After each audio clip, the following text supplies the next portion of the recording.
Hello everyone, in this video I'm going to show you how to switch from Uber Eats to Uber Driver. So all you need to do is open any browser and then type in Uber Eats to Uber Driver and then open the first link,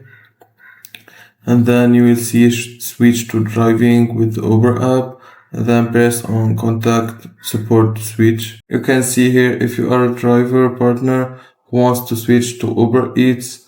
delivery, go to this link, and if you are a delivery person who wants to change the vehicle you use for deliveries, you go to this link, and then you can see I want to become a driver partner with Uber Rides, and then you press on login to get help, and then you contact the Uber support and let them know that you want to switch, and that's it. If you find this video helpful, don't forget to like and subscribe, and thank you for watching.